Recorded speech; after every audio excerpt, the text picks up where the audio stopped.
한국 여러분, 중국에게 나라를 빼앗기고 자유를 잃어버린 홍콩을 보면서 대한민국의 미래를 상상해 보십시오. 그리고 선조들이 피땀 흘려 쟁취한 자유민주주의와 눈부신 경제발전을 일궈낸 대한민국을 바라보십시오. 탄핵이 인용된다면 자유는 더 이상 우리의 것이 아닙니다. 이제부터 제 얘기를 조금만 해보겠습니다. 여러분은 이러한 대한민국의 현실에 대해 알고 계셨습니까? 저는 솔직하게 몰랐습니다. 지금껏 제가 자라온 나라가 이 정도로 병들고 있는지 알지 못하였고, 알게 되었을 때 굉장히 충격적이었습니다. 그러나 최근에 레거시 언론 보도가 지극히 편향되었다는 것을 느낀 이후로 스스로 찾아보고 판단하면서 이제라도 행동해야 된다는 확신이 들어 이 자리에 섰습니다. 나 하나쯤이야 라는 생각에서 나라도 모르듯 해보자 라는 생각으로 생각이 바뀌었습니다. 여러분, 지금은 절대로 평화로운 시기가 아닙니다. 좌파와 우파의 싸움이 아닌 자유민주주의 체제로 갈지 공산주의 체제로 갈지 그 기로에 놓여져 있는 그야말로 국가 비상사태입니다. 자유민주주의 체제 지키기 위한 결단을 내린 대통령을 이제 우리 손으로 지킬 때입니다. 구호 한번 재창하고 마무리하겠습니다. 끝부분만 따라해주시면 감사하겠습니다. 당국인들이여 깨어나자! 깨어나자! 당국인들이여 깨어나자! 깨어나자! 대학생들이여 일어나자! 일어나자! 대학생들이여 일어나자! 일어나자! 자유민주주의 지켜내자! 지켜내자! 자유민주주의 지켜내자! 지켜내자! 감사합니다.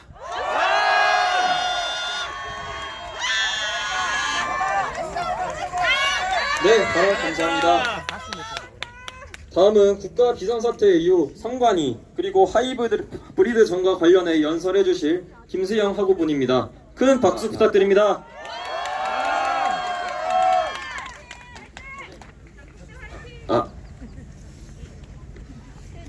안녕하십니까.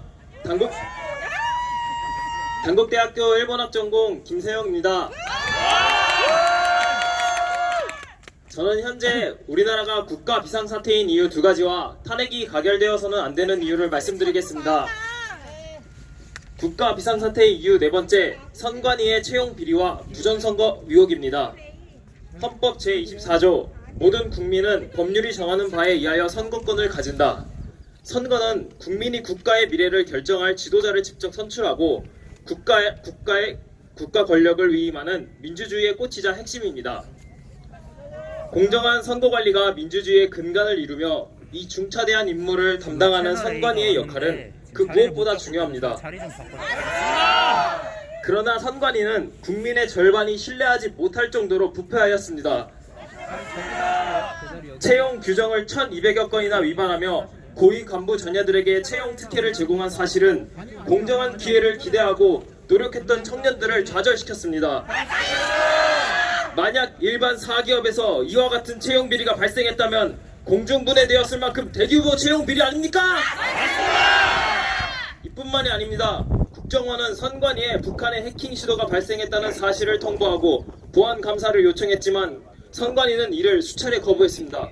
그러나 채용 비리로 인해 여론이 악화되자 선관위는 결국 보안 감사를 수용할 수밖에 없었습니다.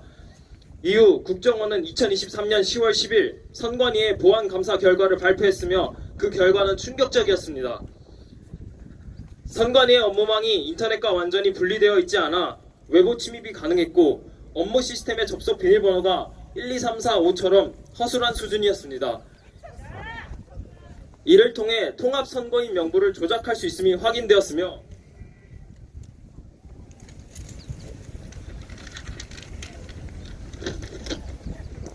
해커가 청인과 서명을 탈취한 후 사전투표 용지를 무단으로 인쇄할 수 있는 보안 허점도 드러났습니다. 뿐만 아니라 전자개표기에서 무선통신이 가능한 부품이 발견되기도 했습니다. 이 정도면 부정선거 의혹이 제기되는 것이 당연하지 않습니까? 맞습니다! 또한 재검표 과정에서 반듯하게 접히지 않은 투표지, 도장이 뭉개진 투표지, 배춧잎 투표지, 일장기 투표지, 본드가 칠해진 투표지 등 이상한 투표지가 대량으로 발견되었습니다. 1000장 이상이 발견되었음에도 불구하고 이는 재검표 이전에 투표 관리인에 의해 특이사항으로조차 분류되지 않았습니다. 그러나 선관위는 접히지 않은 투표용지에 대해 원상복원 기능이 있는 종이라는 납득하기 어려운 주장으로 의혹을 부인하였습니다. 만약 그렇게 당당하다면 왜 선관위는 해당 해명 영상을 삭제했습니까?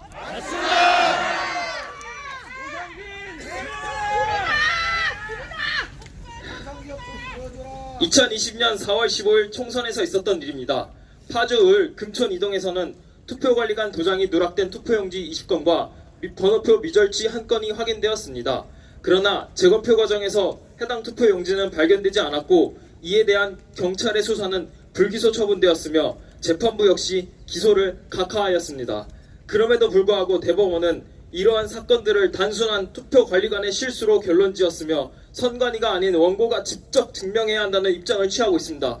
그러나 이러한 일이 단순 실수로 발생할 수 있는 일입니까? 대법관이 중앙선거관리위원장을 겸직하고 있는 상황에서 과연 선관위에 대한 객관적이고 공정한 판단이 이루어질 수 있는지 의문입니다. 명백한 증거가 있음에도 불구하고 왜 수사가 이루어지지 않는 것입니까? 실수라는 변명으로 모든 의혹이 해소될 수 있습니까? 같은 실수가 반복된다면 그것은 더 이상 실수가 아니라 의도된 행위 아닙니까?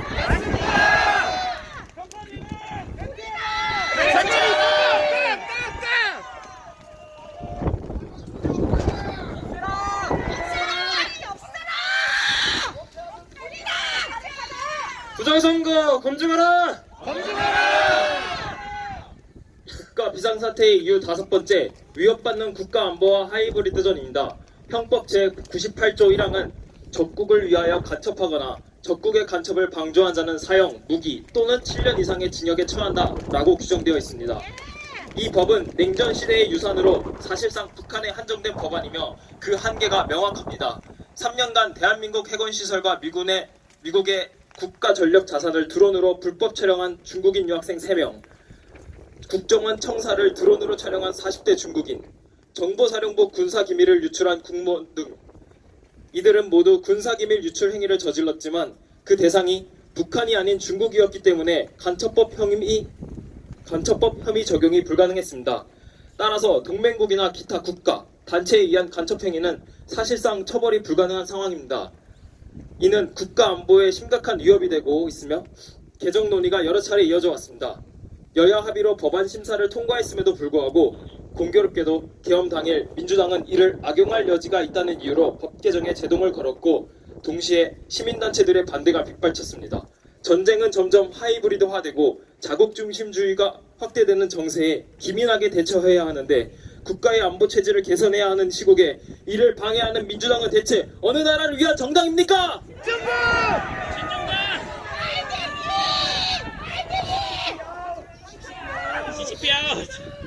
대한민국 노동자의 권리를 대변하는 민주노총의 간부급 간첩수사 및 중형선고로 밝혀진 지령문 중 일부 내용입니다.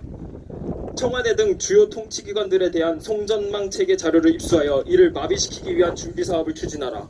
화성, 평택 지역 군사기지, 화력발전소, LNG 저장시설, 항만 등 관련 비밀 자료를 수집하여 유사시에 대비하라. 방사능 오염수 방류 문제를 걸고 반일 민심을 부추겨 일본 것들을 극도로 자극하는 한편 집권 세력을 압박해 이남 당국과 일본 사이의 대립과 갈등을 되돌릴 수 없는 지경으로 몰아넣도록 조치하라. 한미동맹은 전쟁동맹, 평화파괴범 윤석열을 탄핵하자, 남북합의 이행 등의 구호를 들고 용산 대통령실과 정부청사, 윤석열 자택 주변에서 도로 차단, 포위행진, 연좌 시위들을 지속적으로 조직 전개하라. 이태원 참사를 세월호 사건처럼 각계각층의 분노 분출 계기로 만들 것, 촛불 시위, 추도문 등 다양한 항의 투쟁에 집중하라.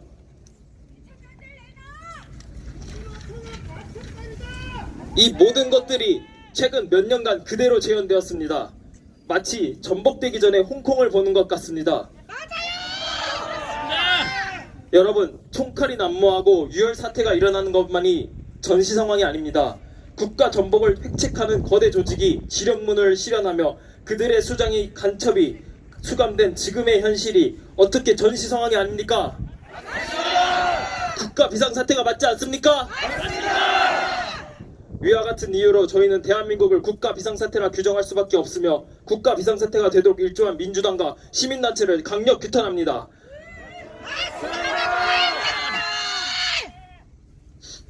다음은 이를 바탕으로 계엄의 정당성에 대해 이야기하겠습니다.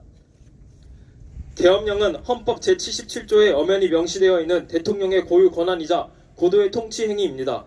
국가의 존립이나 자유민주적 질서가 위태롭거나 사회 질서가 혼란스러운 경우 국민의 안전을 도모하고 국가의 안보를 지키기 위해 대통령에게 부여된 헌법적이고 필연적인 조치입니다. 계엄령은 헌법이 보장하는 국가 수호의 최후 보루이자 국가의 위기 상황에서 국민을 보호하기 위한 정당한 권한 행사입니다.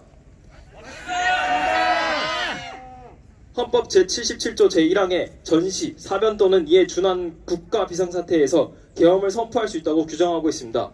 여기서 이에 준하는 이라는 표현은 반드시 전쟁 상황이 아니더라도 헌정 질서가 심각한 위기에 처해 있는 경우 계엄을 선포할 수 있음을 의미합니다. 즉 국가 안보나 자유민주주의의 근간이 흔들리는 상황이라면 대통령의 헌법적 권한을 행사하여 질서를 회복할 수 있는 것입니다. 일각에서는 전시, 사변에 준하는 국가 비상사태가 아니었으며 공공의 안녕 질서를 유지할 필요가 없는 상황이었으므로 계엄은 불필요한 조치였다고 주장합니다.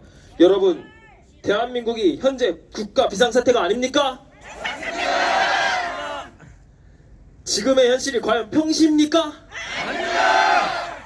민주당이 내란당이다! 내란당이다!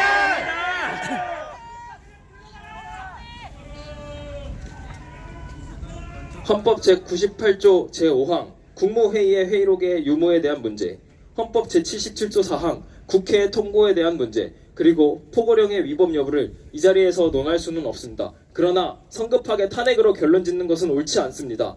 1997년 대법원에서 대통령의 비상계엄의 선포나 확대 행위는 고도의 정치적, 군사적 성격을 지니고 있는 행위라 규정한 것, 2004년 헌재에서 대통령이 내린 고도의 정치적 결단, 이른바 통치행위는 사법심사의 대상이 되지 않는다는 판결, 그리고 포고령이 실제 집행되지 않았다는 점, 국회의원의 체포 및 구금에 대한 실제 명령 및 집행이 없었고 국회의 계엄 해제 의결을 존중하여 지체 없이 해제하였다는 점 등을 모두 종합적으로 고려하여야 하며 탄핵으로 이어질 정도의 위법성인지를 따져봐야 합니다.